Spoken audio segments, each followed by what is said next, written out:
అచ్చ తెలుగు విద్యార్థితో తెలుగు రాష్ట్రాల first rank నారాయణదే. నవీన కాలంలో కృత్రిమ కాంతుల వెనుక నకిలీ నవ్వుల ముసుగులు ఎక్కువైపోతున్నాయి.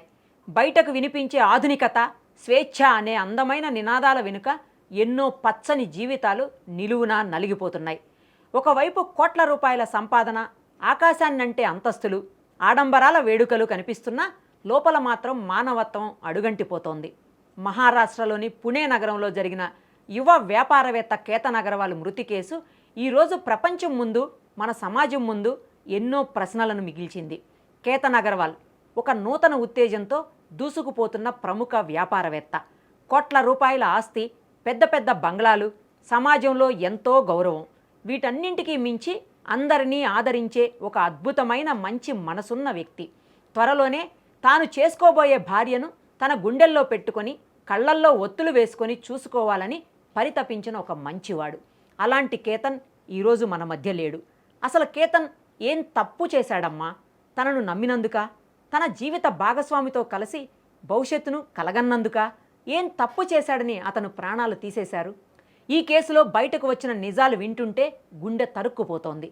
పెళ్లి ఇష్టం లేదని ఓ అమ్మాయి కాబోయేవాడిని హతమార్చడం అనేది దారుణమైన ఘటన.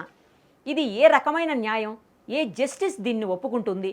మనం ఆధునిక ప్రపంచంలో బ్రతుకుతున్నాం అనేది మరిచిపోయి ఇలాంటి ఘటనలు జరగటం చాలా దారుణమైన విషయం. ఇలాంటి ఘటనలు మనం చాలా చూస్తున్నాం కూడా. మనసులో ఏమున్నా నిర్మోహమాటంగా పంచుకునే హక్కు అందరికీ ఉంది. నాకు ఈ పెళ్ళి ఇష్టం లేదు, నా మనసులో వేరే ఆలోచన ఉంది అని ఒక్క మాట ఆ కేతన్తోనో లేదా కన్నవారితోనో చెబితే సరిపోయేది కదా. ఆ ఒక్క మాట చెప్పడానికి నోరు రాలేదు, కానీ ఒక నిండు ప్రాణాన్ని బలి చేయడానికి చేతులు ఎలా వచ్చాయి?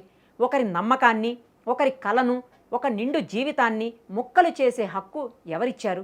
ఇష్టం లేకపోతే విడిపోవచ్చు, ఇష్టం లేదు అని చెప్పే హక్కు కూడా ఉంది. కానీ ఇలా నిలువున ఒక ప్రాణాన్ని తీసేయటం ఎంతవరకు కరెక్ట్?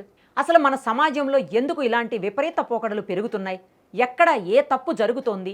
కేవలం ఈ ఒక్క కేసే కాదు, ఈ మధ్యకాలంలో నమ్మినందుకు ప్రాణాలు కోల్పోతున్న వారి సంఖ్య, క్షణికావేశంలో నేరగాళ్లుగా మారుతున్న యువత సంఖ్య పెరిగిపోతోంది. ఇక్కడ తప్పు ఎవరిది? పెరిగిన టెక్నాలజీదా, సమాజానిదా, లేక కన్నవారిదా? నిజానికి ఈరోజు మన విద్యా వ్యవస్థలో కానీ, కుటుంబాల్లో కానీ భావోద్వేగాల నియంత్రణను నేర్పించడంలో మనం విఫలమవుతున్నాం. సమస్య వస్తే ఎదుర్కొనే ధైర్యం లేక, నిజం చెబితే ఎక్కడ పరువు పోతుందోనని భయపడి చాలామంది ఇలాంటి అడ్డదారులను తొక్కుతున్నారు. బంధాలకు విలువ ఇవ్వటం, ఎదుటివారి ప్రాణాన్ని గౌరవించడం అనే ప్రాథమిక విలువలు ఈరోజు కరువు అవుతున్నాయి. ఇక్కడ తల్లిదండ్రులు కూడా ఆలోచించాల్సింది చాలా ఉంది. పిల్లలు అడిగినంత డబ్బులు ఇచ్చేసి చేతులు దులుపుకోవటం కాదు తల్లిదండ్రులుగా చేయాల్సింది.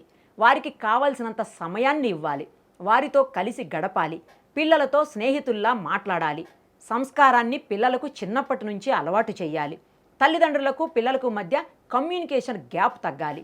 పిల్లలు తమ మనసులోని మాటను తల్లిదండ్రులకు భయం లేకుండా చెప్పే వాతావరణం, ఆ స్వేచ్ఛ ఇంట్లో ఉండాలి. పిల్లలు ఏం చేస్తున్నారు, ఎవరితో తిరుగుతున్నారు, ఎక్కడికి వెళుతున్నారు, ఎవరితో ఫ్రెండ్షిప్ చేస్తున్నారు అనేది తల్లిదండ్రులు ఎప్పటికప్పుడు గమనిస్తూ ప్రేమగా అడిగి తెలుసుకోవాలి. ఒకవేళ కేతన్ కేసులో ఆ అమ్మాయి తన ఇష్టాన్ని, తన మనసులోని ప్రాబ్లంను తల్లిదండ్రులకు చెప్పేంత ధైర్యం ఉండి ఉంటే కేతన్ లాంటి ఓ ప్రముఖ వ్యాపారవేత్తకు ఇలా జరిగేదా? దీంతో పాటు మరో ముఖ్యమైన మార్పు విద్యా వ్యవస్థలో కూడా రావాలి. పిల్లలకు చిన్నప్పటి నుంచే స్కూల్స్, కాలేజీల స్థాయిలోనే చట్టాలపై పూర్తి స్థాయిలో అవగాహన కల్పించాల్సిన అవసరం ఎంతైనా ఉంది. మనం ఒక తప్పు చేస్తే లేదా ఎవరినైనా ఇలా మోసగించి నేరానికి పాల్పడితే చట్ట ప్రకారం ఎలాంటి కఠినమైన శిక్షలు పడతాయి, ఆ శిక్షల తర్వాత వారి భవిష్యత్తు ఎలా ఉంటుంది, ఎలా నాశనం అవుతుంది, కుటుంబాల పరువు ఎలా బూడిదలో కలిసిపోతుంది అనే విషయాలపై విద్యార్థులకు పూర్తిగా కౌన్సిలింగ్ ఇవ్వాలి. తప్పు చేస్తే పడే శిక్షల తీవ్రతను, ఆ తర్వాత ఉండే చీకటి జీవితాన్ని కళ్లకు కడితే ఏ చిన్న తప్పు చేయాలన్నా యువత భయపడుతుంది, 100 సార్లు ఆలోచిస్తుంది. విద్యా సంస్థల్లో ఇలాంటి లీగల్ అవేర్నెస్ క్లాసులు పెంచినప్పుడే సమాజంలో ఇలాంటి కిరాతక నేరాలు తగ్గుముఖం పడతాయి. కేతన్ అగర్వాల్ మృతి కేవలం ఒక వ్యక్తి మరణం కాదు, నమ్మకంపై జరిగిన అతి పెద్ద దాడి. తప్పు చేసిన వారికి చట్ట ప్రకారం కఠినమైన శిక్ష పడాల్సిందే. కేతన్ ఆత్మకు శాంతి చేకూరాలని, అతని కుటుంబానికి ఈ కొండంత బాధను తట్టుకునే శక్తిని ఇవ్వాలని కోరుకుందాం. కానీ సమాజంలో మనం మారనంతకాలం, మన పెంపకం మారనంతకాలం ఇలాంటి కేతన్లు బలైపోతూనే ఉంటారు. ఈ దారుణమైన ఘటనపై సమాజంలో కుటుంబాల్లో రావాల్సిన మార్పులపై మీ అభిప్రాయాన్ని తప్పకుండా కింద కామెంట్ రూపంలో తెలియచేయండి.